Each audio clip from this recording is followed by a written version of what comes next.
بسم اللہ الرحمن الرحیم۔ السلام علیکم۔ لڑکیوں کا قہقہہ سنائی دیا۔ ایک نے کہا، خدا بھی کیا یاد کرے گا کہ ہم نے اسے کیسا بیٹا دیا ہے، کمال انسان ہے۔ اس کے بعد لڑکیوں نے آپس میں فحش باتیں شروع کر دیں۔ امام اور محمود سمجھ گئے کہ نئی چڑیا سعدیہ ہی ہو سکتی ہے۔ انہیں بہرحال یقین ہو گیا کہ یہ سب شعبدہ بازی ہے اور یہ ڈھونگ پسماندہ مسلمانوں کو گمراہ کرنے کے لیے رچایا جا رہا ہے۔ امام نے محمود کے کان میں کہا، ان لڑکیوں کی اور یہ باتیں اور شراب کی بو بتا رہی ہے کہ یہ کون لوگ ہیں اور یہ کیا ہو رہا ہے۔ ہم ویسے ہی نہیں بھٹک رہے۔ وہ دونوں بڑے خیمے کے قریب چلے گئے۔ یہ خیمہ ایک ٹیلے کے ساتھ تھا اور یہ ٹیلہ تقریباً عمودی تھا۔ ٹیلے اور خیمے کے پچھلے دروازے کے درمیان ایک آدھ گز کا فاصلہ تھا۔ انہوں نے اس جگہ جا کر دیکھا۔ خیمے کے پردے درمیان سے رسیوں سے بندھے ہوئے تھے۔ ایک آنکھ سے اندر جھانکنے کی جگہ تھی۔ انہوں نے جھانکا تو ان کے شکوک رفع ہو گئے۔ اندر ایک لمبی مسند تھی جس پر خوشنما مسند پوش بچھا ہوا تھا۔ فرش پر قالین بچھا تھا اور دو قندیلیں جل رہی تھیں۔ ایک طرف شراب کی سراہی اور پیالے رکھے تھے۔ اندر کی سجاوٹ اور شان و شوکت سے پتہ چلتا تھا کہ اس مشتبہ قافلے کے سردار کا خیمہ ہے۔ سعدیہ کے پاس ایک عورت اور ایک مرد تھا۔ سعدیہ کو دلہن کی طرح سجایا جا رہا تھا۔ آج سارا دن تم روتی رہی ہو، عورت اس سے کہہ رہی تھی۔ تھوڑی دیر بعد تم ہنسو گی اور اپنے آپ کو پہچان بھی نہیں سکو گی۔ تم خوش نصیب ہو کہ اس نے جو خدا کی طرف سے زمین پر اترا ہے تمہیں پسند کیا ہے۔ وہ صرف تمہارے لیے یہاں آیا ہے۔ اس نے تمہیں 20 روز کی مسافت جتنی دور سے غیب کی آنکھ سے دیکھا تھا۔ تمہارے گاؤں میں اسے خدا لایا ہے۔ اگر یہ نہ آتا تو تم کسی صحرائی گڑریے کے ساتھ بیاہ دی جاتی یا تمہیں بردہ فروشوں کے ہاتھ بیچ دیا جاتا۔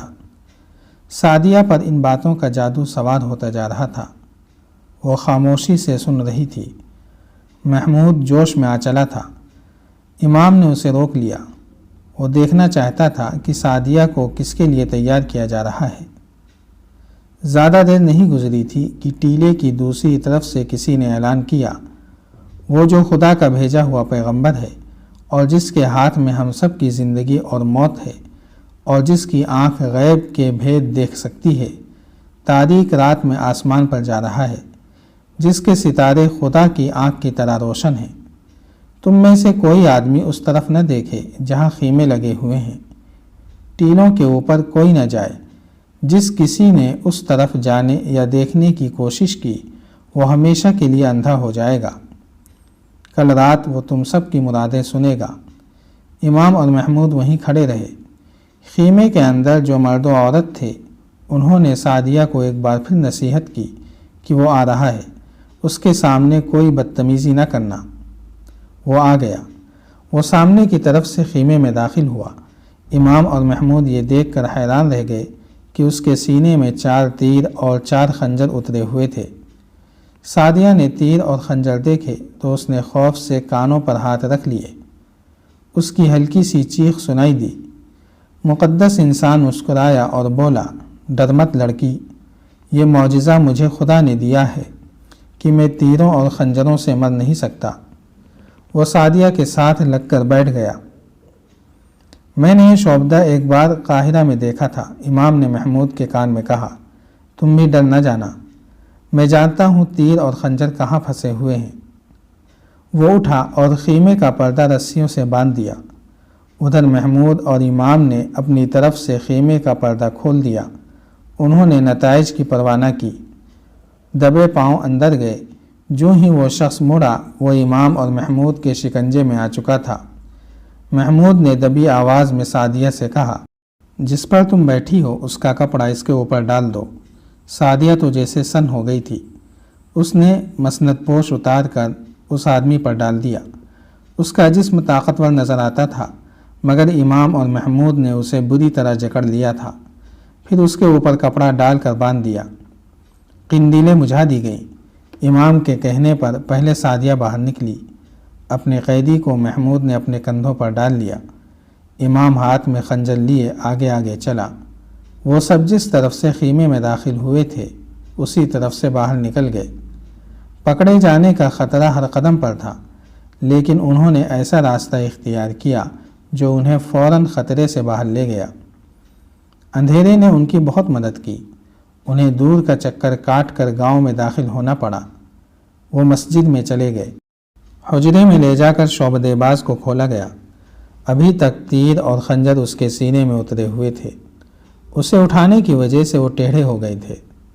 سعدیہ کو بھی انہوں نے حجرے میں ہی رکھا، کیونکہ خطرہ تھا کہ لڑکی کی گمشدگی کا پتہ چل گیا تو وہ لوگ اس کے باپ پر حملہ کر دیں گے۔ دراصل حملہ کرنے والے اب یہ دیکھنے کی حالت میں بھی نہیں تھے کہ ان کے خدا کا بیٹا کہاں ہے۔ وہ کامیاب جشن منا کر شراب اور بدکاری میں بدمست ہو گئے تھے۔ وہ سوچ بھی نہیں سکتے تھے کہ ان کا آقا ماں نئی چڑیا کے اغوا بھی ہو سکتا ہے۔ امام اور محمود نے اسے چغا اتارنے کو کہا۔ اس نے پہلے تیر اور خنجر کھینچ کر نکالے، چغا اتارا، پھر اس سے اندر والے کپڑے بھی اتروا لیے گئے۔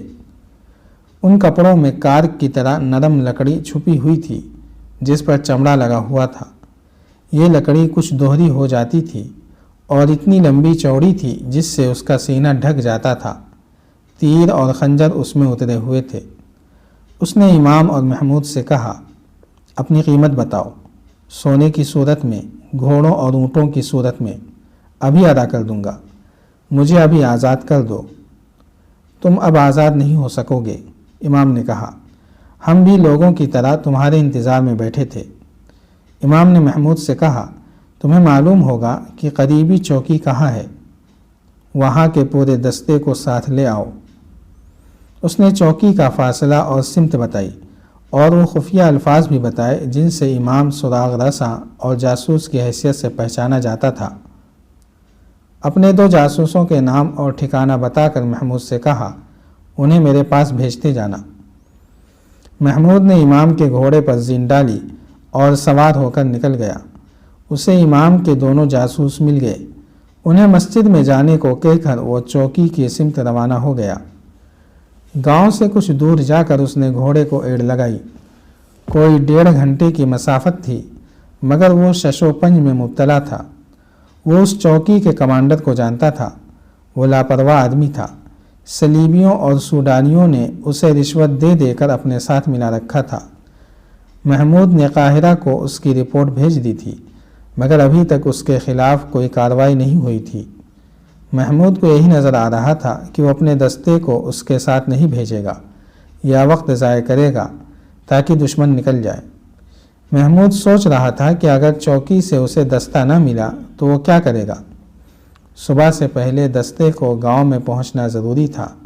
دستہ نہ ملنے کی صورت میں امام اور ان کے جاسوسوں کی جانیں خطرے میں آ سکتی تھیں، کیونکہ اس شعبدے باز کے ساتھ بہت سارے آدمی تھے۔ اس کے مریدوں کا ہجوم بھی اسی کا حامی تھا۔ امام کے پاس خنجر تھا، اس کے جاسوس بھی اس کے پاس آ گئے تھے، وہ بھی خنجروں سے مسلح تھے۔ انہوں نے شعبدے باز کو گرفتار کیے رکھا۔ وہ رہائی کی اتنی زیادہ قیمت پیش کر رہا تھا جو امام اور اس کے جاسوس خواب میں بھی نہیں دیکھ سکتے تھے۔ امام نے اس سے کہا، میں مسجد میں بیٹھا ہوں، یہ اسی خدا کا گھر ہے جس نے تمہیں سچا دین دے کر زمین پر اتارا ہے۔ کیا یہ ہے تمہارا سچا دین؟ دیکھو دوست، میں قاہرہ کی حکومت کا اہلکار ہوں، میں تمہیں چھوڑ نہیں سکتا اور میں ایمان بھی نہیں بیچ سکتا۔ جاری ہے۔ اگر آپ کو یہ قسطوار سلسلہ پسند آ رہا ہے تو لائک، شیئر اور کمنٹ کے ذریعے ہماری حوصلہ افزائی کریں۔ جزاک اللہ خیرا۔